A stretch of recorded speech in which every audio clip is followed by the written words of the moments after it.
नमस्कार दोस्तों, कैसे हैं आप सब? आपको दिवाली की बहुत बहुत बहुत शुभकामनाएं। मैं जानता हूँ कि आज दिवाली नहीं है, बट आज हम दिवाली फेस्टिवल सेलिब्रेट करने जा रहे हैं। तो आज एक छोटा सा गैदर है जिसके लिए मैंने आज कुर्ता पजामा पहना है। तो आज अच्छी खासी वाइब्स भी आ रही हैं, बट अभी इस समय आपको एक टोकन के बारे में बताना बहुत जरूरी है, क्योंकि इस टोकन का एक बहुत बढ़िया ट्रेड आने वाला है। तो वीडियो को एंड तक जरूर देखें, क्योंकि आज हम बात करने वाले हैं ANKR टोकन के बारे में। तो इसका हम प्राइस प्रेडिक्शन करेंगे और देखेंगे कि टोकन आपको कैसे दिवाली के टाइम पे माला माल भी बना सकता है। तो वीडियो को एंड तक जरूर देखें, साथ में वीडियो को लाइक कर दीजिए, चैनल को सब्सक्राइब कर दीजिए और चलिए आइए शुरुआत करते हैं। तो सबसे पहले हम ANKR टोकन को देख लेते हैं। तो ANKR टोकन जो है वो कॉइन मार्केट कैप पे 119 रैंक पर है। इसका करंट प्राइस जो है वो है $0.0942 और इसकी जो मार्केट कैप है, जो सर्कुलेटिंग सप्लाई है, वो है 8.16 बिलियन ANKR। मतलब कि 82% ये सर्कुलेटिंग सप्लाई में है। मार्केट कैप भी इसका काफी अच्छा है, $76 करोड़ का इसका मार्केट कैप है, विच इज क्वाइट ह्यूज। और ये बहुत बड़े बड़े एक्सचेंजेस पे लिस्टेड है, जैसे कि Binance, Coinbase, KuCoin, Huobi, गेट.io, बिटहम्प। तो ये प्रोजेक्ट डेफिनेटली काफी अच्छा है, इसको हम लॉन्ग टर्म के लिए होल्ड भी कर सकते हैं। मगर आज हम बात करेंगे इसके प्राइस प्रेडिक्शन के बारे में। तो सबसे पहले हम इसके ओवरव्यू पे चलते हैं और देखते हैं इसका ऑल टाइम हाई और इसका ऑल टाइम लो क्या था। तो आइए वो भी स्टडी कर लेते हैं। तो इसका जो ऑल टाइम हाई है वो है $0.22। मतलब वो अपने करंट प्राइस से 50, मतलब जो करंट प्राइस है वहां से ऑल टाइम हाई जो है वो 58% के डंप पे है। और ऑल टाइम लो जो है वो तो बहुत ही नीचे है, $0.00071, जो 2 साल पहले था। मतलब करंट प्राइस से इट इज 13,153% का प्रॉफिट। अब हम इसके प्राइस प्रेडिक्शन पर चलते हैं और देखते हैं हमारे पास क्या क्या है। तो सबसे पहले हम वीकली चार्ट पर हैं। वीकली चार्ट पर जो मैं आपको सबसे पहले एक चीज दिखाना चाहूंगा, जो ऑलरेडी प्ले आउट हो चुकी है, मगर ये हमारे लिए जाननी बहुत जरूरी है, वो है बेरिश डाइवर्जेंस। तो अगर आप बेरिश डाइवर्जेंस को देखें, यहाँ पे प्राइस जो है वो कंटिन्यूस ऊपर की तरफ गया, और यहाँ पर RSI को अगर आप देखो तो RSI भी कंटिन्यूस ऊपर की तरफ ही गई थी। तो ये एक बेरिश डाइवर्जेंस नहीं है। तो यहाँ पे क्योंकि RSI भी ऊपर की तरफ गया और प्राइस ऊपर की तरफ गया, तो ये बेरिश डाइवर्जेंस नहीं है। बेरिश डाइवर्जेंस कब होती है? जब प्राइस ऊपर की तरफ जाए और RSI जो है वो नीचे की तरफ आए। और यही रीजन है कि इसमें हमने एक बहुत बड़ा करेक्शन नहीं देखा। अगर यहाँ पे बेरिश डाइवर्जेंस होती, RSI नीचे की तरफ होता और प्राइस ऊपर की तरफ होता, तो हमें काफी अच्छा डंप देखने को मिल सकता था, क्योंकि ये वीकली चार्ट और वीकली चार्ट की इंपॉर्टेंस आपकी डेली चार्ट से और 4 आवरली और 1 आवरली चार्ट से ज्यादा होती है। यही रीजन है कि हमने इसमें इतना बड़ा डंप नहीं देखा, इतनी बड़ी करेक्शन नहीं देखी। राइट, अब हम चलते हैं इसके डेली चार्ट पे। और डेली चार्ट पे अगर मैं आपको दिखाऊं तो एक बहुत बढ़िया हमें सपोर्ट लेवल देखने को मिल रहा है, वो मैं आपको सपोर्ट लेवल दिखाने के लिए ट्राई करता हूँ। तो यहाँ पे अगर आप देखो, ये जो लाइन है हमारी ब्लैक लाइन, ये हमारे सपोर्ट लेवल है, और ये जो एरिया है ये हमारा सिमेट्रिकल ट्रायंगल एक तरह से फॉर्म कर रहा है। राइट, जहाँ पे हमें रेजिस्टेंस और सपोर्ट दोनों मिल रहे हैं। तो ये हमारी है सपोर्ट लाइन। यहाँ पे हम टच नहीं किया, हम बहुत पहले हमने सपोर्ट लिया, फिर हमने यहाँ टच किया, थोड़ा सा ब्रेकआउट किया, मगर वो फ्रेक ब्रेकआउट था और हम एकदम से ऊपर की तरफ आ गए। फिर यहाँ पे हमें रेजिस्टेंस देखने को मिली, कंटिन्यूस रेजिस्टेंस हमें यहाँ पे देखने को मिली है, और यहाँ पर भी रेजिस्टेंस देखने को मिली। यहाँ हम उससे पहले ही नीचे की तरफ आ गए। नाउ पॉइंट इज कि या तो अब हम रेजिस्टेंस लाइन को ब्रेक करेंगे या अब हम अपनी सपोर्ट लाइन को ब्रेक करेंगे। तो अगर हम अपनी सपोर्ट लाइन और रेजिस्टेंस लाइन को ब्रेक करते हैं, हम एक बार टारगेट देख लेते हैं, क्या क्या टारगेट है, फिर मैं आपको बताऊंगा कि कौन सा मुझे लग रहा है कि जल्दी से हम अचीव कर सकते हैं।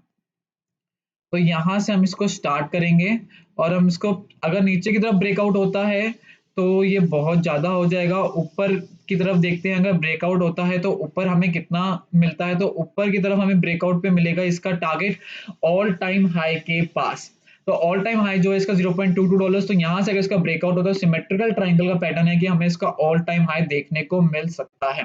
और नीचे की तरफ ब्रेकआउट होगा तो अभी मुझे नहीं समझ में आ रहा कि मेरा ये क्या कहते हैं ट्रेडिंग व्यू क्यों लैग कर रहा है, क्योंकि यहाँ पे अगर आप देखो तो लाइन बहुत नीचे जा रही है, ऐसा नहीं होना चाहिए। मैं इसको फिगर आउट करूंगा, बट अभी के लिए इसको हम निगलेक्ट करते हैं। उसके बाद अगर हम चार्ट पे अगर आप नजर मारो तो आप यहाँ पे बहुत क्लियरली देख सकते हो कि वॉल्यूम गाइस वॉल्यूम देखो, स्टार्टिंग के दिनों में जब हमने ये पंप देखने को मिला था, जब भी हमें पूरा बुल ट्रेंड देखने को मिला, तो यहाँ पे वॉल्यूम बहुत ज्यादा थी। अब वॉल्यूम देखिए कितनी ज्यादा है इस एरिया में, राइट। बट यही अगर आप वॉल्यूम को यहाँ पे देखो तो गाइस यहाँ पे तो वॉल्यूम ही नहीं है इस टाइम। तो जब ये कंसोलिडेशन स्टेज पे है तो हमें यहाँ वॉल्यूम देखने को नहीं मिल रही। और कोई भी ब्रेकआउट जब होता है तो हमें वॉल्यूम चाहिए होती है, कि वॉल्यूम जब ब्रेकआउट होगा तो हमें वॉल्यूम नहीं मिलेगी तो हम वो कंफर्मेशन नहीं ले पाएंगे, यही सबसे बड़ा रीजन है। तो यहाँ पे अगर आप देखो, जब इसने इस ब्लू लाइन को टच किया तब हमने देखा कि यहाँ पे छोटी सी कैंडल, बड़ी कैंडल आई, और वही हमें वॉल्यूम देखने को मिला, कंफर्मेशन मिली कि ऊपर की तरफ जाएगा, और वही हुआ। अब हम बात करते हैं अपने कुछ टारगेट्स की। तो ये जो ब्लू एरिया है ये बहुत क्रूशियल एरिया है। क्यों बहुत क्रूशियल है वो मैं आपको जूम करके दिखाता हूँ। तो इस एरिया में हमें बहुत ज्यादा रेजिस्टेंस और बहुत ज्यादा सपोर्ट भी देखने को मिला है। तो अगर आप यहाँ पे क्लियरली देख सकते हो कि कैसे हमने इस एरिया में स्ट्रगल किया क्रॉस करने का, बट हम नहीं कर पाए, हमें स्ट्रॉन्ग रेजिस्टेंस देखने को मिली। हमने यहाँ पे सपोर्ट देखा, यहाँ पर भी हमने सपोर्ट देखा, फिर ये एरिया था जब इसको हम क्रॉस करना चाह रहे थे बट हम नहीं कर पाए, फिर हमने एक डाउनवर्ड रैली देखने को मिली। फिर उसके बाद हमने देखा यहाँ पे हमने वॉल्यूम, थोड़ी सी वॉल्यूम आई, कंपैरेटिवली यहाँ की वॉल्यूम से तो कुछ भी नहीं थी वॉल्यूम, बट अगर आप यहाँ की वॉल्यूम देखो फ्रॉम जून टू जुलाई, ये वॉल्यूम कुछ भी नहीं थी। तो यहाँ जब ब्रेकआउट हुआ तो हमने वॉल्यूम देखने को मिली, जिसकी वजह से यहाँ पे हमें सपोर्ट भी कंफर्म्ड हुआ और हम ऊपर की तरफ गए, राइट। फिर हमने यहाँ पे दोबारा से सपोर्ट कंफर्म किया और ऊपर की तरफ गए, राइट।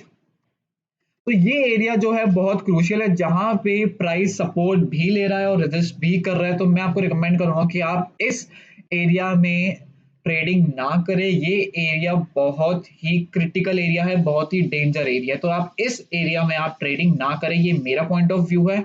बट स्टिल कई लोग कर लेते हैं, जैसे कि यहाँ पे अगर आपको दिख रहा है कि प्राइस नीचे की तरफ जाता है, यहाँ पे शॉर्ट पोजीशन भी आप ओपन कर सकते हो, जैसी ही प्राइस इसको टच करे आप वहां पे क्लोज कर दो, जो कि सेफ है, राइट।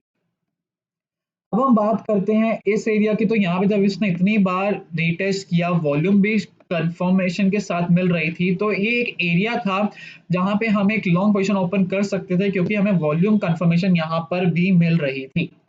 नाउ पॉइंट इज कि ये वाला जो पॉइंट, जो एरिया है, जो आपका है 0.09637, यहाँ पे भी हमारे पास कुछ सपोर्ट और कुछ रेजिस्टेंस है। तो वो मैं आपको एक बार दिखा देता हूँ कि यहाँ पे हमारे पास अगर आप देखो ध्यान से, तो यहाँ पे हमें कंटिन्यूस सपोर्ट मिला, यहाँ पर हमें सपोर्ट मिला, बट हम ज्यादा सपोर्ट नहीं सस्टेन कर पाए, जिसकी वजह से हम नीचे की तरफ चले गए। फिर यहाँ पे हमें रेजिस्टेंस देखने को मिली, यहाँ हमें फिर रेजिस्टेंस देखने को मिली, और हम करेंटली यहाँ पर भी रेजिस्टेंस ही देख रहे हैं।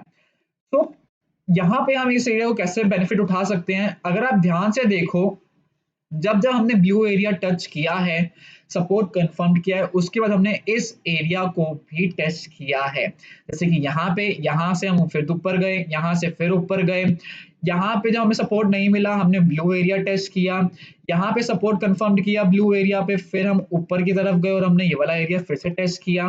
यहाँ पे सपोर्ट नहीं कंफर्म हुआ तो हम नीचे की तरफ आए, यहाँ पे सपोर्ट लेके हम ऊपर की तरफ गए। तो ये एरिया जो है बहुत सही एरिया है ट्रेड लेने का। तो इस टाइम अगर आप करेंटली देखो, अगर आपको यहाँ पे अब रेजिस्टेंस अगर हमें मिलती है, वॉल्यूम नहीं मिलती और रेजिस्टेंस मिलती है, तो डेफिनेटली वहां पे आप एक शॉर्ट पोजीशन ओपन कर सकते हो। तो यहाँ पे अगर आप शॉर्ट पोजीशन ओपन करते हो तो it will be a trade off 17%, and with 10x leverage it will be a trade of 170%। OMG।